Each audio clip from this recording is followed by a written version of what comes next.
They're wild and no angels, law-defying, getting their kicks from violence and torture. Their intimacies a rape of decency. Their every enjoyment a parody of pleasure. Yeah, we don't want nobody telling us what to do. We don't want nobody pushing us around. Just what is it that you want to do? We want to be free to ride our machines without being hassled by the man. And we want to get loaded. Oh, no, preach. Not children of God, but hell's angels.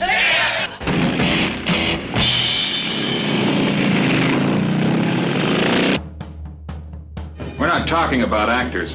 We mean a real monster. I brought her back. She'll live and I'll get her another body. They're gonna kiss me, but don't let anyone see me like that. Please, doctor, help me. Biologically speaking, it's of primary importance that man should want to mate. Hey, that's... You don't get all your kicks from surfing, do you? We want to be free to ride our machines without being hassled by the man. And we want to get loaded. You think you're gonna make a slave of the world? I'll see you in hell first. The American International Podcast. Are you ready? Hello and welcome to the American International Podcast. I'm Cheryl Lightfoot. And I'm Jeff Markin. And today we're going to talk about The Wild Angels. From 1966, directed by Roger Corman. And produced by Roger Corman. He did double duty on this one. It was written by Charles B. Griffith, but really it was also written by Peter Bogdanovich, who didn't get a credit, but apparently rewrote about 80% of the script. The film stars Peter Fonda as Heavenly Blues, Nancy Sinatra as Mike, a.k.a. Monkey, Bruce Dern as Joe Kearns, a.k.a. The Loser. There's a lot of AKAs in this movie. Everybody seems to have more than one name. All right. Diane Ladd as Gaysh. She has one name, though. Buck Taylor as Dear John, who I believe they also refer to as Ugly. Yes, that's correct. That's what's in my notes. Norman Alden as Medic. Michael J. Pollard as Pigmy. Joan Shawlee as Momma Monahan, who I believe gets called Sloppy at some point. Frank Maxwell as Preacher. Gayle Hunnicutt as Suzie, who they refer to as Lousy. Yeah. Dick Miller as Rigger, who's just the man. And Marc Cavell as Frankenstein. No other name required. So the film starts off with two kids in a crib. Right. This is an outdoor child zoo, I think. There's two kids in a playpen and one older kid on a trike. The older kid on a trike busts out of his confinement and starts going down the sidewalk. There's like houses on one side and a canal on the other side of him. We know his name is Brian because his mother calls out after him as she chases him down the sidewalk. Yeah, they weren't totally unsupervised. She was probably just, like having a moment inside. And the kid goes all the way to the street where he nearly collides with a guy on a motorcycle, but it looks like he was going to hit the motorcycle and not the other way around. The motorcycle is just idling there. Right. Mom comes up and starts like kind of not really hitting the kid, but she's kind of like, don't do that, don't do that, don't do that. She's berating him. And then she kisses him, so I guess all is forgiven. And then we kind of tilt up, and there's Peter Fonda sitting on the motorcycle. It's interesting. She makes no notice of Peter Fonda there. It's just that he almost ran into the street. Yeah. He might as well have been, just a truck or a bus. No apologies for... She doesn't even look at him. No. But anyway, she turns around, wheels the kid back. So we see all this past the motorcycle's front wheel. Right. Yeah, we're just sort of overlooking it. Yeah, and as Mom drags Brian off, we tilt up to reveal Peter Fonda sitting on his bike. Looking cool as heck. He's wearing the shades. He's lighting the cigarette. He's got the motorcycle jacket on, and he's riding a Harley. So he revs up his bike, and he heads off down the streets of Venice, and he rides throughout the entire credit sequence. Right. I mean, it's obviously Los Angeles area, because we see like the Pacific coast, we see, the Pacific Ocean on one side of him. This is while the credits are rolling. So the title comes up, and the T is a stylized swastika. Yeah, swastikas play an oversized part of this movie. It's definitely jarring to, someone watching it in 2023. So, trigger warning, I guess, if you're going to watch this movie. You have to have a high tolerance for swastikas. And the music that is playing is performed by David Allen and the Arrows, who performed the bulk of the music in this film, and was written by Mike Curb, who composed the bulk of the music for this film. And David Allen would go on to do the music for other AIP films like The Devil's Angels, Thunder Alley, and The Born Losers. So as we wrap up our credit sequence, Heavenly Blues, which is the name of Peter Fonda's character. I don't think we mentioned that. No, well, we don't know any names here because nothing. Well, we did at the beginning when we said the cast, but right, but no one's been introduced to us yet. He reaches his destination for this trip. It's kind of like an oil refinery or oil drilling facility. There's oil derricks everywhere. These rigs are pumping something up from the ground. And he's asking around looking for Joe Kearns. Right. And he gets directed to the right rig, and he finds his buddy, Joe, there, and that's Bruce Dern. The loser. Yeah. A.K.A. the loser, which he's perfectly happy to be, called by. And Blues tells Loser that they found his bike in Mecca. Yeah, not Mecca in the Middle East. This is Mecca, California. It's out in the desert somewhere. And while they're discussing this, Dick Miller comes in. Hooray, Dick Miller. We love Dick Miller. And he comes up and basically chastises Loser for entertaining company while he's supposed to be working. Not only that, but for all the gear that they're wearing that, is kind of... Well, Blues has an iron cross on his necklace. He's mad at them for glorifying the people he fought against in World War II. He fought the Nazis, and now they're wearing Nazi insignia, and that offends him greatly, as it should. And they're offended by his offense. So they grab him, and Loser threatens to pull out his teeth with a pair of pliers, and it looks like he could do it. He's got the pliers right up in his mouth. But the foreman arrives at this time, and he's down below, but he sees the scuffle up on the rig, and I think it's the last straw for him. So he tells Loser to just get out. Yeah, take your friend with you. Loser is fired again. So he hops on the back of Blues' bike, and well, he does that little chin flip at him too before he goes. He puts on his little helmet hat, and he has a Nazi cap. And hops on the bike, and they head back to Loser's house because he has nowhere else to go. Yeah, just before he goes, Dick Miller's character Rigger says, "I used to kill guys like you." So I think he's happy to see the last of him. And unfortunately, that's the last we'll see of Dick Miller in this film. I know, unfortunately, but he's safer that way. So yeah, they go to Loser's house, and waiting for Loser is his old lady, Gaysh, played by his real-life old lady, Diane Ladd. They're actually married. Fun fact, Laura Dern was conceived during the making of this film. She's really ticked off that he lost another job. How are they going to pay for the improvements on the house?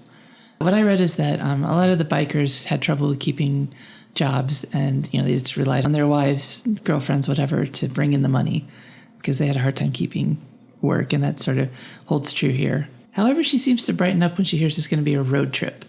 So everyone's going to go out to Mecca to get his bike back, which, for a biker, that's a good thing to have your bike.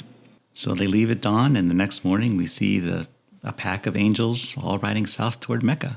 And boy, we see them from far away. They're like pinpoints on the horizon, and the camera just sort of sits there and waits until the whole gang catches up to, where the camera's positioned. I guess they had to manually shut down the highway to get that shot. Someone had to stand there and flag down traffic so that it didn't get interrupted. And Highway Patrol takes notice of them, and they're radioing each other, be on the lookout. Angels are traveling. Right. And then one of them follows, and then some more of them follow. It's like they're getting a police escort the hell out of town. We see Blue on his bike, and his old lady is there. And it's, "Nancy, these boots are made for walking Sinatra." But instead of walking, she's riding on the back of Blues' bike with her boots. Yeah, they're not go-go boots, though. I mean, not like in the video. And they get pulled over in Palm Springs. The cop wants to know what they're doing, and he says, "We're getting out of town." And the cop's like, "Damn right you are." So they're herding them out of town, and they drive them towards this canyon where they drive, down this path into the canyon and basically out of jurisdiction, I guess. We get to this point where they kind of set up a camp, and then just a few of them are going to continue on. Well, it's the men. The men folk are going to go to Mecca. The women are going to stay behind. Even if they want to come, they can't. Not all the men go, though. No, it's like the soldiers go, and then, the other civilians stay back. It's kind of like that situation. There is a prize, though, for getting back first, and that's Momma Monahan. I guess you can use your imagination as to what else that entails. but she's down for it. So they get to Mecca and they see the chop shop where the bike is supposed to be. Right. So they want to hide. So there's kind of a frame of a building that they are able to park inside. Yeah, it's just a shell. There's no roof. There's no walls. It's just some concrete blocks that's vaguely building shaped. So they continue on foot toward the chop shop. But on the way, Loser finds a horse. And they let it go. And lets it go, and it doesn't take off. It just kind of follows them wherever they go. And that's really baffling to Loser. He's like, oh, he's free and he won't even go. So they just kind of lead it off and, away from its tether post. Yeah, because that's all that these guys want is freedom, or so they say. That's right. This horse will play an important part later in the plot. So don't forget about him. So they enter the chop shop, and then we see that Michael J. Pollard has joined them. I guess he was among the bikers, but this is the first time we really see him. Yeah, I don't know as much about him as you do, Jeff. But I've seen him before. He plays kind of like a beatnik in this, but he's also a biker. Big character actor, and he did an episode of Lost in Space. He was the boy in the mirror, and in the Marnie episode of Star Trek, and okay. And a lot of movies in the late 60s, early 70s. He's kind of a funny character in this one. He's pretty much a funny character in everything he does. I always enjoy his work. So they find the chop shop, they enter, and they start asking about Loser's bike. And the guy that they talk to says that they never steal anything. And Heavenly Blues is like, I'll remember you said that. And they start poking around, and they find a brake pedal. I mean, just one tiny little piece that fits in your hand, but it's a definitive clue that they did in fact steal the bike and part it out. Loser is positive that this is the brake pedal from his bike. So now they have a reason to fight. Yeah, they've caught them in a lie, and it's time to rumble. I have to say here, the chop shop guys are Mexican, and there's a lot of racial slurs being thrown about too. It's not cool, but again, trigger warnings galore in this movie. We haven't even got to the worst stuff yet. And while they're fighting, the horse is disturbed by the ruckus. Right, and the horse goes and gets the police and alerts them. You think I'm exaggerating, but that is literally what happens. Yeah, there are a couple of motorcycle cops just standing there. They went to the convenience store or something. And the horse alerts them that there's danger afoot, so they go to investigate. Right, so they go to the chop shop. Loser sees him coming. Right. And he bolts. Right, then they all bolt. Everyone runs for it because the heat's coming. But Loser left first, so he's separate from the rest of the group. And also, he's the one that doesn't have a bike. He just has a brake pedal.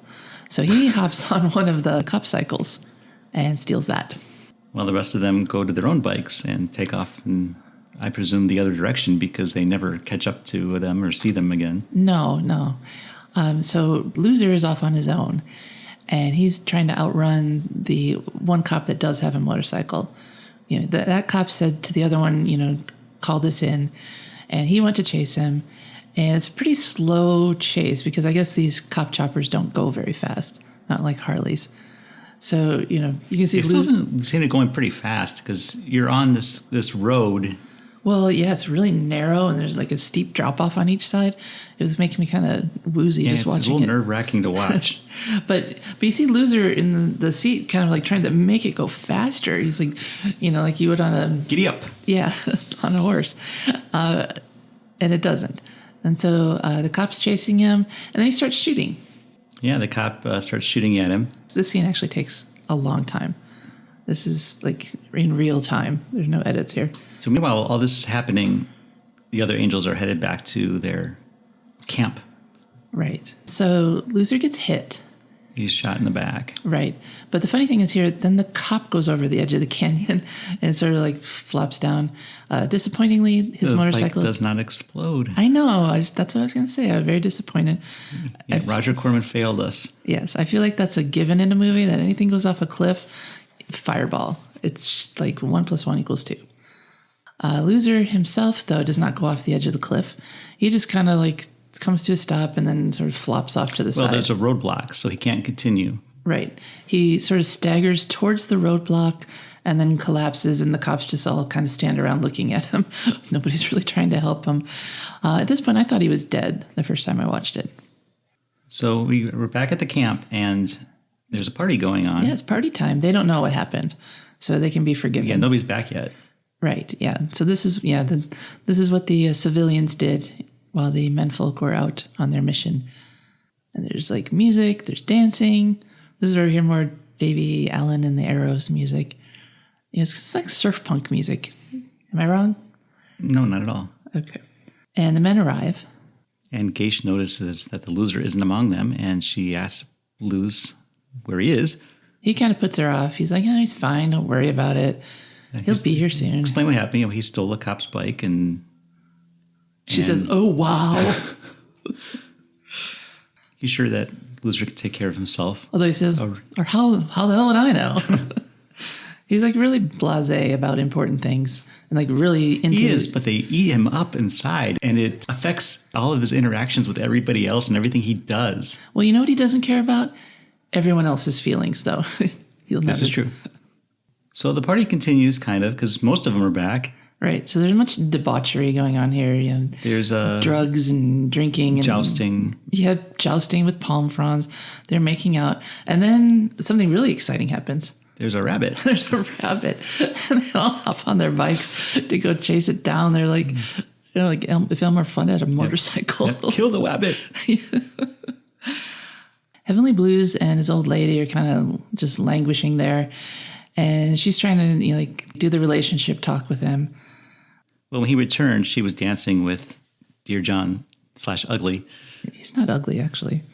I mean, probably indeed. But so she thinks that that's why he's being distant, but he's worried about his friend Loser. Yeah, or he's just worried about how everything affects him personally. But he tells her that she talks too much, and he kisses her to shut her up. Which that works. Yeah, that's a big move in movies that we watch. And Frankenstein hits on Gaysh. Yeah, he gets kind of rapey with her because this is a guy who's not going to take no for an answer. No, we never get to see the dynamic when she's with Loser. Right, yeah. Because he's not around that much. No, they're not. But it's like he definitely takes advantage of the fact that he's not around. Right, yeah. Like any unattached woman, I guess, is fair game in this world. So she goes running to Blue, and, you know, they chase off Frankenstein. But Blue gets upset when he sees somebody snorting heroin. And I did check, and I did a reference check on this. They are snorting heroin here. And apparently that is against the code of this motorcycle gang.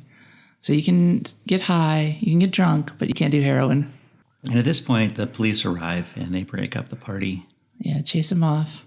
Because they probably, with, you know, having shot the one guy, they know these guys are bad news. They're not just bikers on a day trip. They need to get the hell out of wherever they are. We are taken to a hospital, and we learn that Loser is alive. Right, and he's going into surgery now. Yeah, and he got shot in the back, and they have him laying on his back. I don't know if that's if that's the proper... Well, they're doing that to get him under anesthesia. You know, they're putting him in the gown. They're basically getting all the prep work done for surgery. This is a really long sequence, particularly because there's no dialogue at all. No, it's just like if you're observing a real surgery. They don't do any editing or shortening of... And this is a short movie, so there's a lot of padding. Because there's not a lot to this movie. So they do get him all anesthetized. He winces at the shot. Yeah. He probably wishes it was something stronger. So he goes under, and they roll him over, but he's not quite out. I figure he's like a really high tolerance for, you know, mind-altering kind of drugs and whatnot. So when they do an incision, he like grimaces. So he's not quite out. Yeah, but he was shot in the back, and he didn't react that hard. No, it was like he got a mosquito bite or something.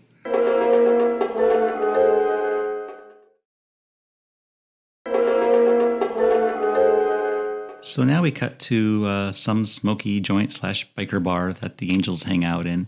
Yeah, and there's a summit going on here. Or they've heard that Loser is alive and in the hospital. And for all intents and purposes, he's in custody. And that's not good for them. So they need to know what to do about the situation. It has nothing to do, I think, with, you know, like Gaysh is upset because her man is, you know, going to go to jail after he gets better. I think they're kind of worried about getting, you know, turned in. No, I think there's some code where they're going to take care of their troops as well. Right, but I mean, they're doing it in the dumbest possible way. So they're not. Well, let's just talk about it because you'll see. So in this bar, Frankenstein is still putting moves on Gaysh. She's still refusing him. He's grabbing at her. He's not just propositioning her, he's like encircling her in his Frankenstein arms and, and she just has to slap him away. It's really annoying. And Blues is their leader, so they want him to come up with a plan, but he can't do anything right now until he's cleared the table. He's playing billiards. Right. I mean, you don't want to interrupt his flow. That's basically all the advice that Mike tells her, just wait 1 minute. He's got to do this pool thing first. So he takes that last shot, and it's decided they're going to knock the place over. Yeah, they're going to bust him out. Right. And they have a brilliant plan. Basically, their plan is to dress Mike up as Nancy Sinatra and have her go and pretend to be his sister.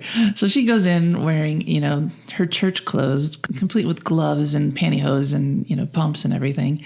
And, she's weepy. She knows it's after hours, but she works, you see. So she came up after work all the way from Los Angeles. Right. And the nurse takes pity on her and says that she'll see what she can do. And then a cop comes up. He's very interested in any friends of this person they have in custody. He says that it'll be all right for her to visit, but they're going to want to have some words. Right. But she's like, well, I'm fine with that, but can I just see him first? Because obviously this is, all part of the ruse. So she goes in and goes up to Loser's bed, and he's unconscious. Yeah. And she kind of fakes a crying jag here and throws herself into the corner where there just so happens to be a patio door. Yep, this hospital room has a patio door. It's like a sliding glass door, which she unlocks.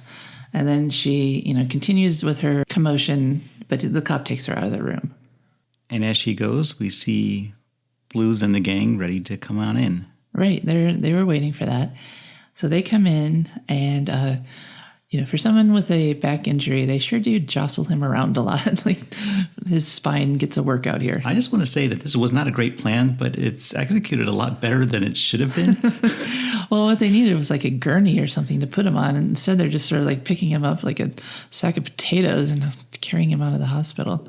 Yeah, and they debate whether or not to take the IV out, but decide it's probably better to leave it in. He needs his juice or whatever. Yeah. But it doesn't matter anyways. So unfortunately for the nurse on duty, this is the point where she hears something and she goes in the room to see what's going on. Well, they're jostling around this guy with a back injury and so he's moaning. Yeah. And she hears that. So she runs in the room to check on the patient. And the guy guarding the door grabs her. And since Loser isn't using the bed anymore, he throws the nurse onto the bed, and as happens in these films, the dress gets ripped off.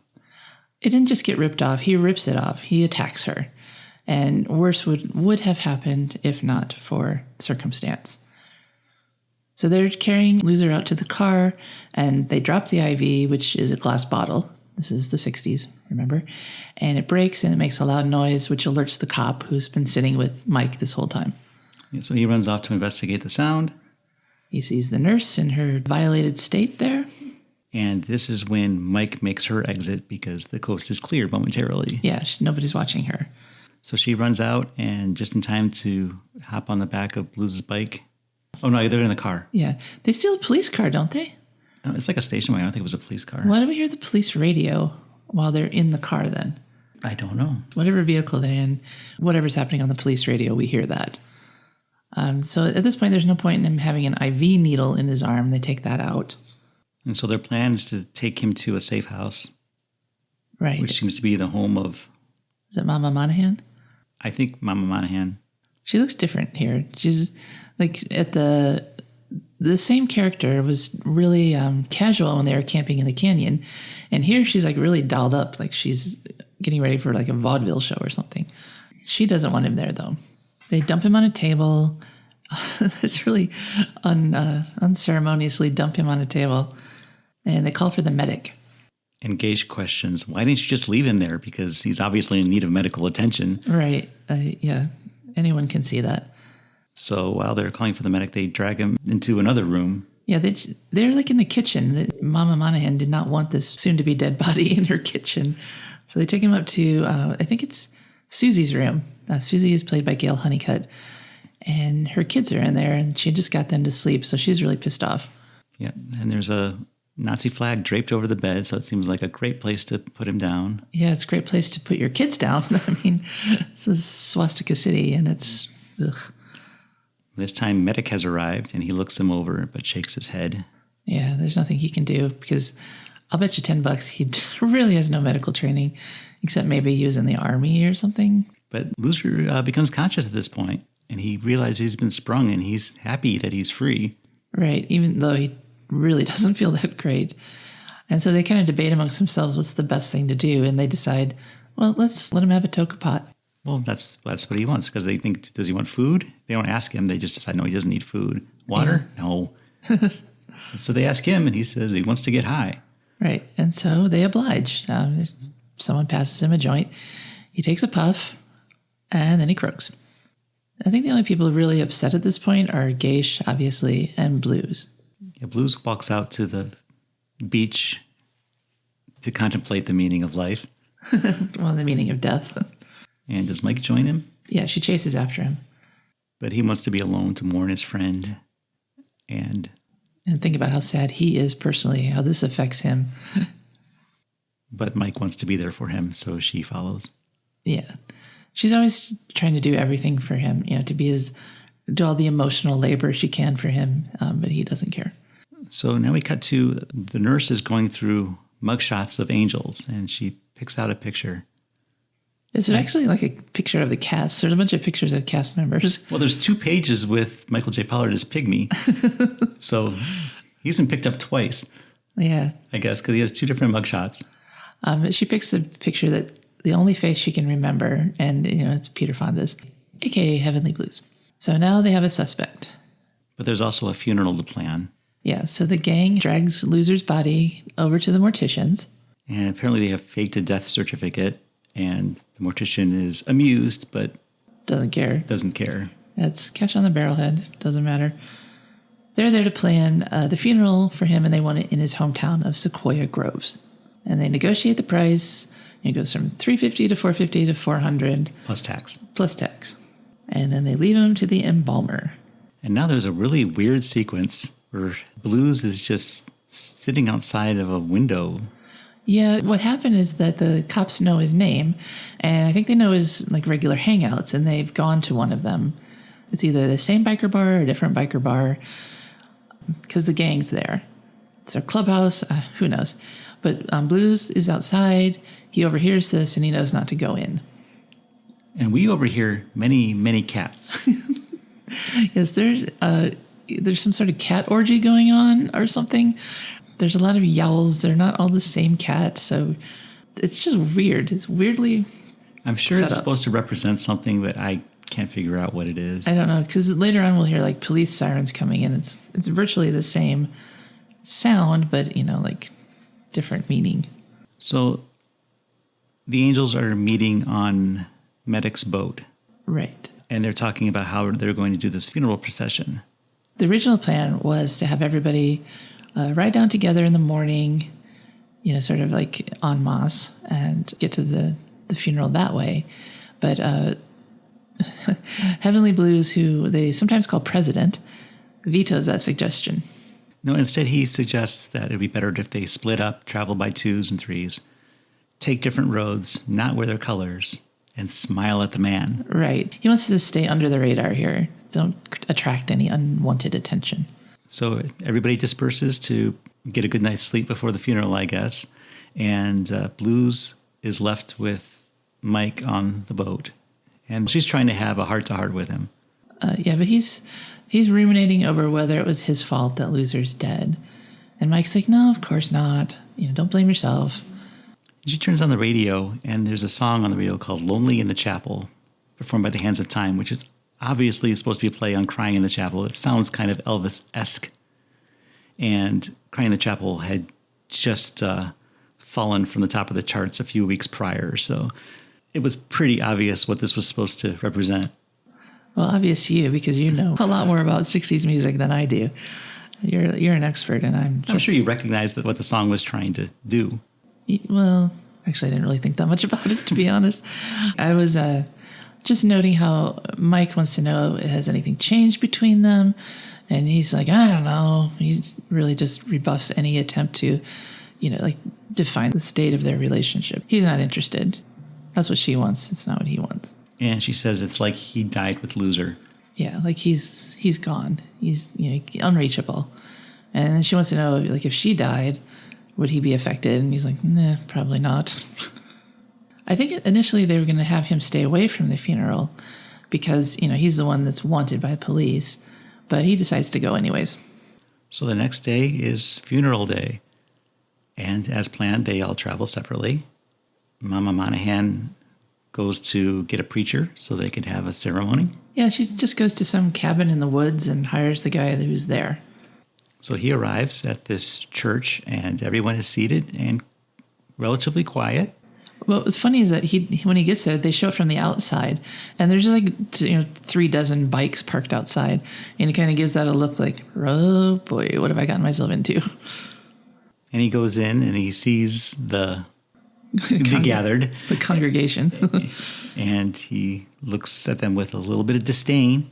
Yeah, and goes over to the coffin, which is draped with a Nazi flag. Yeah, to look at the deceased, and there's Loser with his cap on, and he doesn't know this guy, so he's just going to launch into these standard funeral eulogy stuff where well, he starts out with "Dearly Beloved," and that's when Blues and Mike enter because they're fashionably late. Yeah, so it gets interrupted while everybody's like, "Hey, Prez." Yeah, there's not a lot of decorum here. He sits down, and the preacher starts over, "Dearly Beloved," and starts with every funeral cliche he can think of because he doesn't know this guy. He doesn't know him to the point where he pronounces his name wrong and it has to be corrected. Yeah, not Kearns, it's Kearns. Right. And he's like, yeah, whatever, dude. I'm just doing a job. And he's going through the whole spiel. We're going to miss this man. He did good things. We all loved him. He was an important part of society. He died tragically young, and that's too bad. And then he starts quoting some Bible stuff. And that sets off Blues. Yeah, he does not like this sort of generic funeral that, that they paid $400 plus tax for. And the preacher's like, well, what do you want? And then this is the best part of the movie right here. And so Blues tells him, we don't want nobody telling us what to do. We don't want nobody pushing us around. And the preacher says, I apologize, but tell me, what is it that you want to do? We want to be free. We want to be free to do what we want to do. We want to be free to ride. We want to be free to ride our machines without being hassled by the man. And we want to get loaded. And we want to have a good time. And that's what we're going to do. We're going to have a good time. And we're going to have a party. This is a pretty famous speech. Not only do you hear a snippet of it from the intro to our podcast, but if you're a fan of the bands Primal Scream or Mudhoney, they use it for a couple of their tracks. Primal Scream cut a whole chunk of it out. In the film The World's End, Edgar Wright's film The World's End, Simon Pegg uses that. It's one of his character's speeches. He borrows it.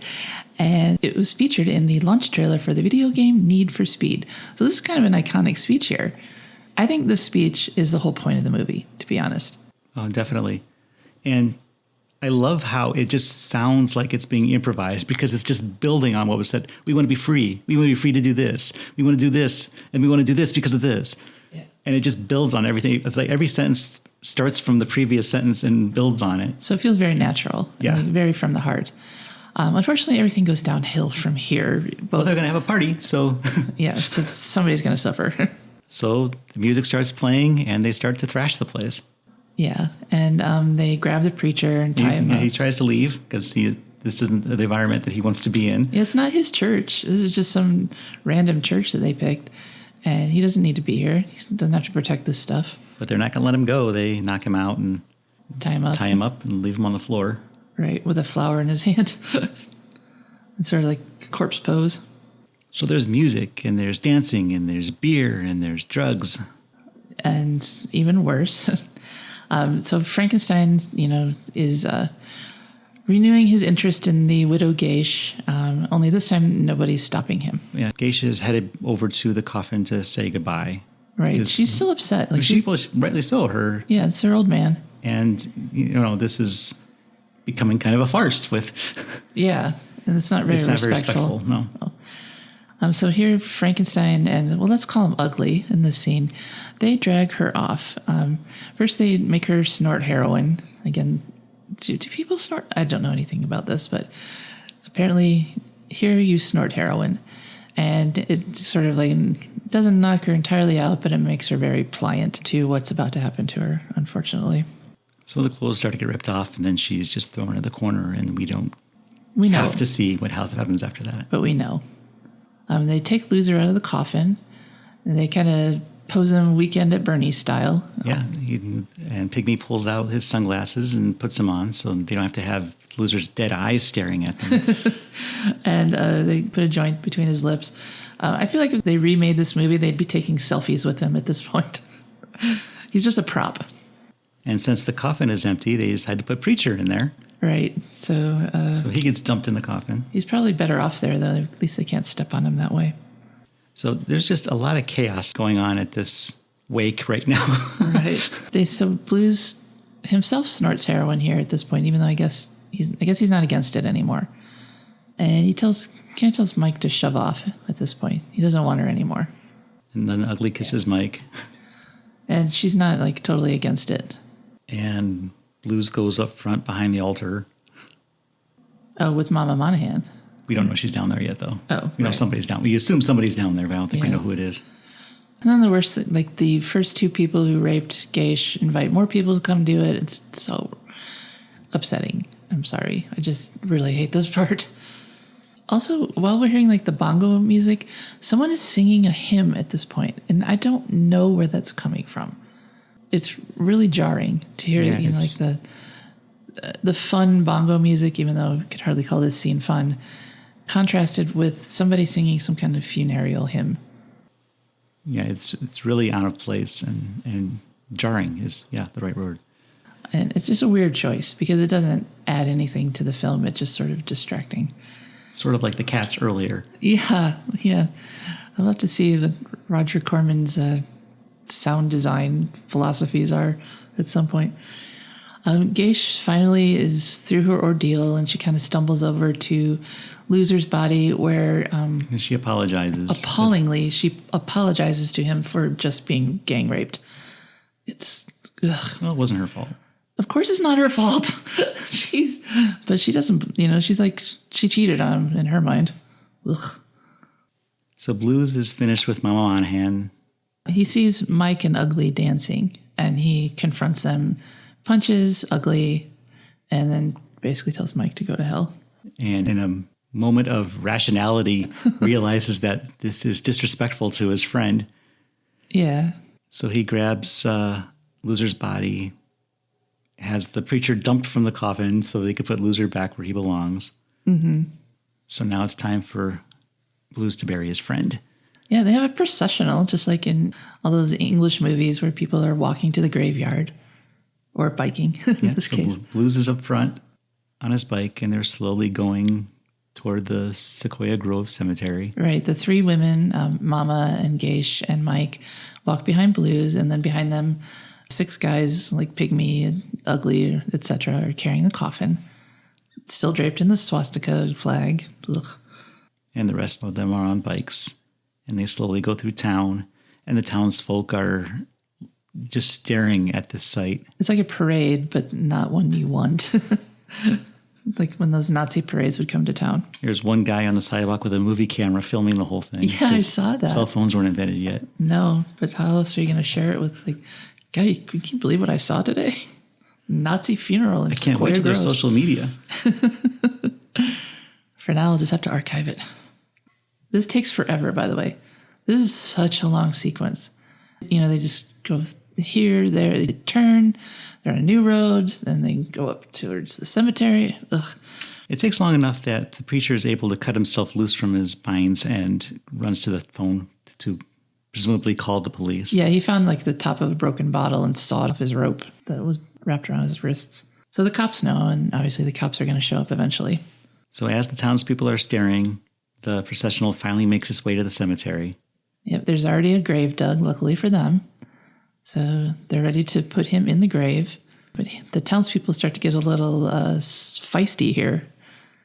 Gaysh is really unhappy at this point too, I should mention. Like she's like the final time she's going to be with him, I guess. And she's just really upset. It's like the one genuine emotional moment in this movie. At this point, a bunch of teenagers run into the cemetery and they look like they are fixing to do something. Yeah, one of them throws a rock and hits Blues in the chest. It's actually a young kid who throws a rock. He looks like he's about 12. And it's a big rock. David versus Goliath. Yep. He gets hit by the rock and then everybody drops the coffin, which is kind of like near the hole, but not in the hole. So there's another reason to fight. Yep, there's a rumble. But at this point, the police have finally arrived and everyone scatters because I guess this wasn't that important that they're going to risk getting arrested over it. Right. Gaysh is thrown on the back of someone's bike so she can get out of there. Ugly rides up and tells Mike to come on. She doesn't want to. She doesn't want to leave Blues because he's got no intention of leaving. He says there's nowhere to go. So he insists that Mike get on Ugly's bike, and she does, and they ride off, leaving him alone. And he starts to throw dirt on the coffin of Joe the Loser Kearns. His friend. His friend. And the end. That's it. Yep. He's going to stay and bury his friend. Consequences be damned. Yeah, we don't know what happens. There's no sequel to this. I mean, Peter Fonda will return again, but not as Heavenly Blues.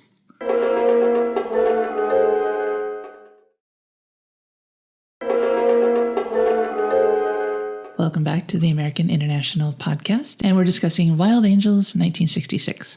This was Peter Fonda's first film for AIP. He would go on to appear in The Trip, also directed by Roger Corman, Killer Force, Future World, and Highballin'. This movie is the one that established him as a counterculture icon, too. This is his first foray into that world, and this is what, basically brought him prominence as the iconic rebel type. And Nancy Sinatra as Mike appeared previously in the AIP film The Ghost in the Invisible Bikini, which was just 3 months earlier. Bruce Dern was also in Bloody Momma and Psych Out. And The Trip, and Cycle Savages, and The Incredible Two-Headed Transplant. And then our own personal favorite AIP actor, Dick Miller, was lead in A Bucket of Blood, a movie which I love so much. And he was in The Terror and The Wild Racers. Anything else? A ton. Any other AIP movies? A ton. Okay. Buck Taylor, who played Dear John, a.k.a. Ugly, would appear again in Devil's Angels. Norman Alden, as Medic, would appear in Killers 3. And Lou Procopio, who played Joint, would appear in the Corman-directed Gas, or It Became Necessary to Destroy the World in Order to Save It. We didn't really talk about him. He wasn't a big part of this movie. Marc Cavell, who played Frankenstein, previously had appeared in Operation Bikini and would appear again in Devil's Angels. Frank Maxwell, the preacher, had appeared in The Haunted Palace, directed by Roger Corman. He has kind of like a stable of actors, doesn't he? Yeah. And Gayle Hunnicutt as Suzie would appear in The Legend of Hell House, which was not released by AIP, but its origins were at American International Pictures before being shuffled off and eventually released by 20th Century. In this movie, they thought she was too pretty to be a Hells Angels biker mama, so they gave her a pretend scar. And lastly, Frank Gersel, who was the policeman in the hospital, had previously appeared in Submarine Seahawk for AIP, and of note, he was also in Corman's The Wasp Woman, and played the role of Dr. Frank in Monstrosity for genre fans. Wow. This movie was made on location in Southern California, obviously. The locations in this film are one of the best parts. I call the locations its own character in this film. And it's one of the best parts is just being able to see. This is how it really feels to drive through California, like the real California. It hasn't changed that much in 60 hasn't. years. The budget for this movie was $360,000, and some of that money was spent on Hell's Angels. Actual Hell's Angels appear in this movie.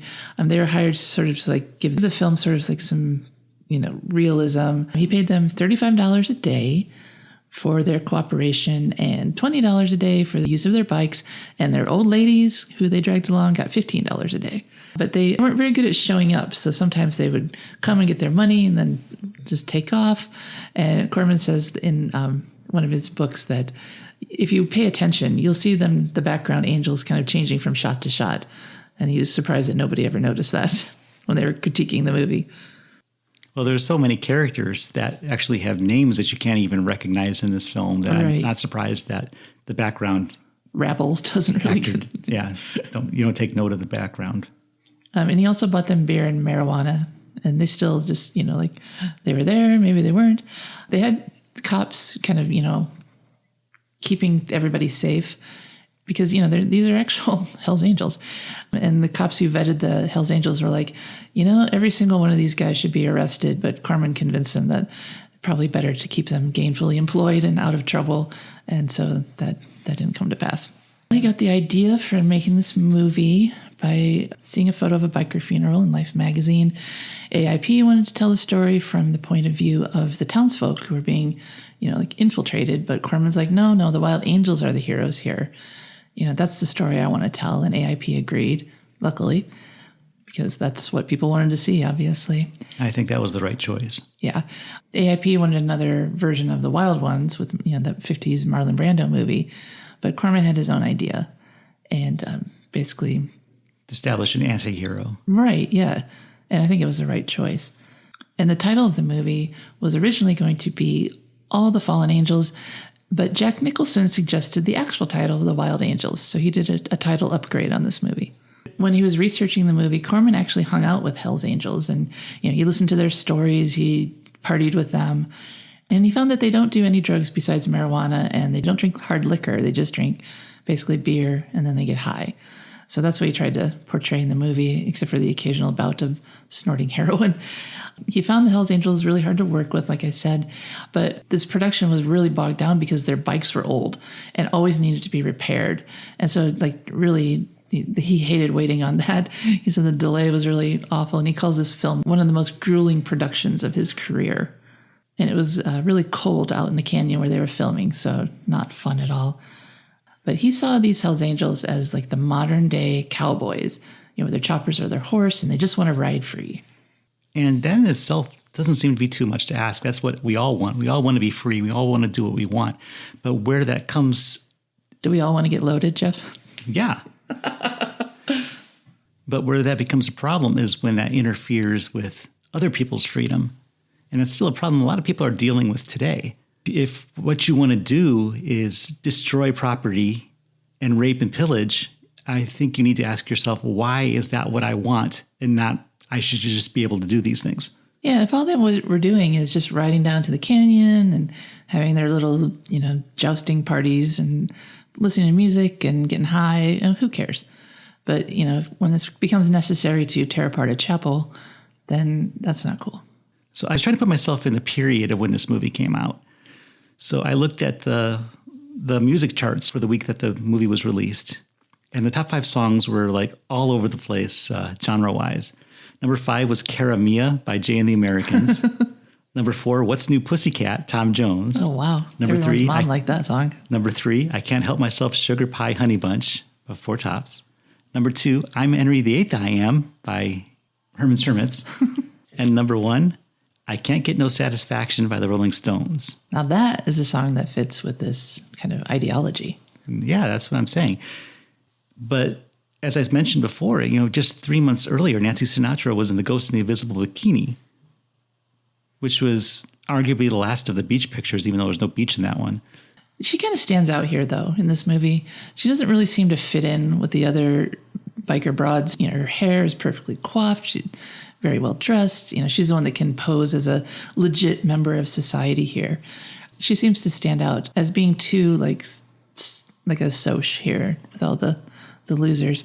I guess her dad, obviously her dad is Frank Sinatra. He was really concerned about her safety, so he had a couple of hired goons on set just to oversee the production and keep an eye out for her.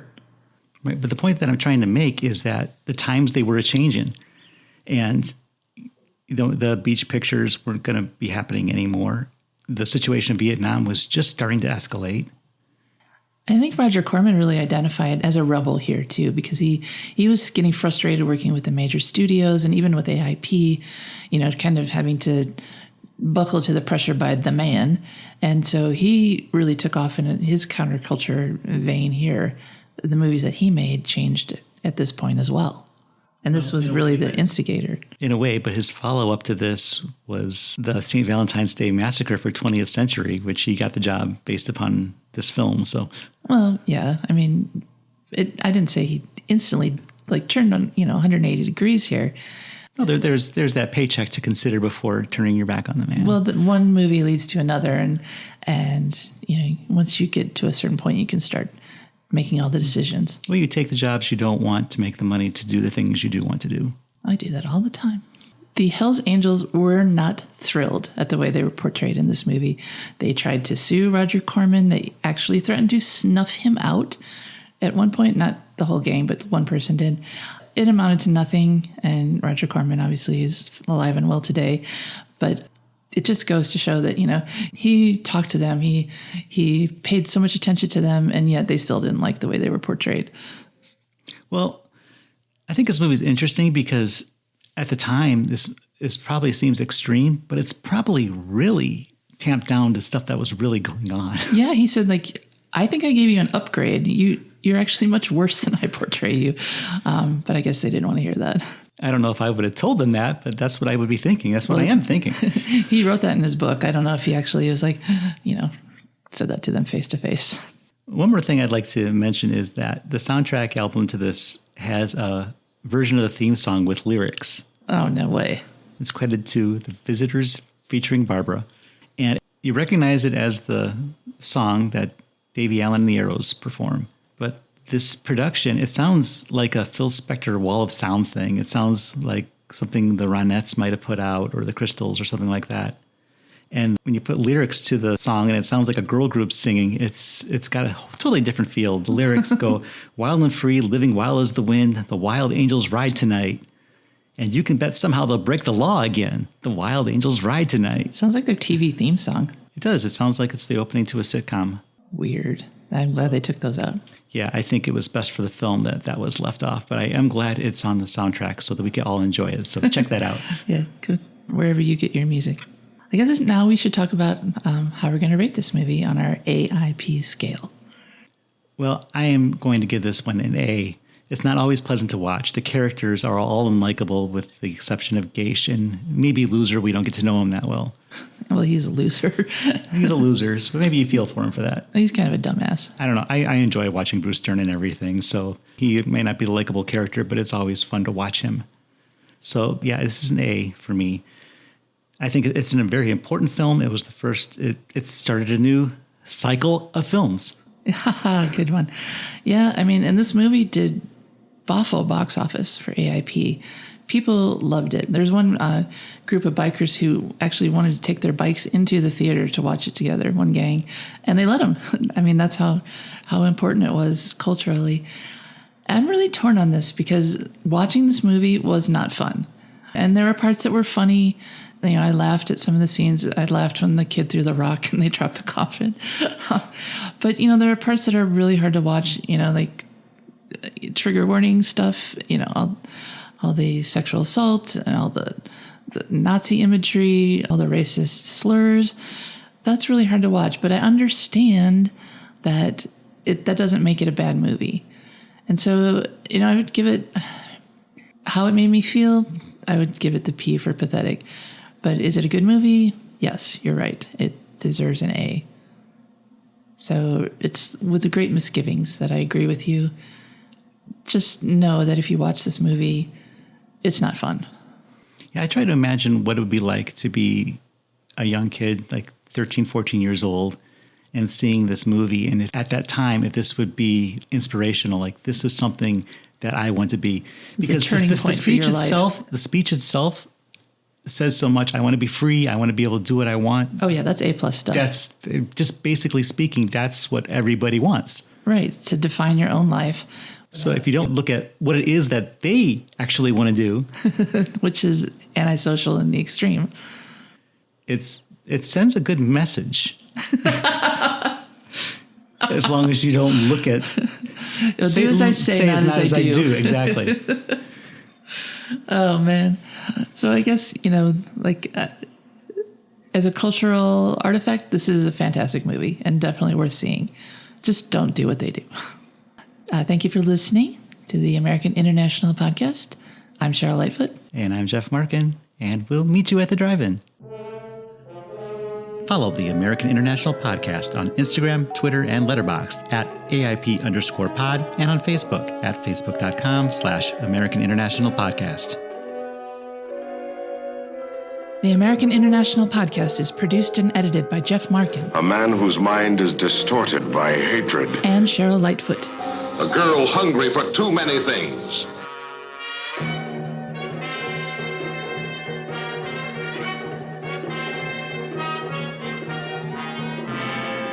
The American International Podcast is part of the Pop Culture Entertainment Network.